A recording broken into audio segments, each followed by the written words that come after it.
Rosan Danantara didakwa, skandal investasi yang mengguncang Indonesia. Oleh Christovita Wiloto, Chairman Strategic Indonesia, kasus korupsi PT Asabri Persero adalah salah satu tragedi ekonomi terbesar dalam sejarah Indonesia modern. Bukan hanya karena nilai kerugian negara yang mencapai lebih dari 22 triliun rupiah, tetapi karena memperlihatkan bagaimana uang pensiunan prajurit TNI dan Polri, yang seharusnya menjadi jaminan hari tua, justru dijadikan alat permainan oleh segelintir elit finansial dan politikus. Di tengah pusaran ini, nama Rosan P. Ruslani kembali mencuat. Rosan dikenal sebagai sosok pengusaha yang meniti karir panjang di dunia investasi dan keuangan. Ia menjabat sebagai Presiden Direktur PT Recapital Advisors, induk usaha Recapital Group, sekaligus Ketua Komite Investasi PT Recapital Asset Management (RCAM). Dalam struktur bisnisnya, Recapital Advisors memiliki 99,6% saham RCAM, sementara sisanya dimiliki PT Recapital Sekuritas Indonesia. Rosan juga dikenal publik sebagai Ketua Kadin Indonesia periode tahun 2015 sampai tahun 2020, dan pernah menjadi Duta Besar Indonesia untuk Amerika Serikat.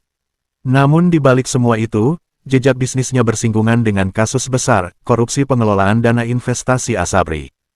Kronologi kasus dan peran Recapital. Penyelidikan terhadap PT Asabri Persero dilakukan oleh Kejaksaan Agung, Kejagung, sejak awal 2021.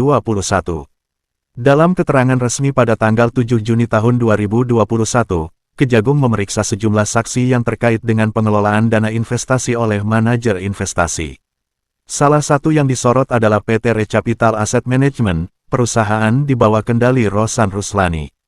Pemeriksaan dilakukan terhadap FP, Direktur Utama RCAM, FB, mantan Fund Manager Karisma Asset Management, dan TS, seorang wira swasta yang diduga terkait dengan blokir SID, Single Investor Identification.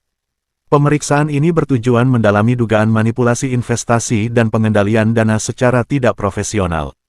Ketiga inisial tersebut muncul dalam pemberitaan terkait pemeriksaan saksi dalam kasus dugaan korupsi PT Asabri. Berikut nama lengkap dari inisial yang dapat ditemukan dari hasil pencarian.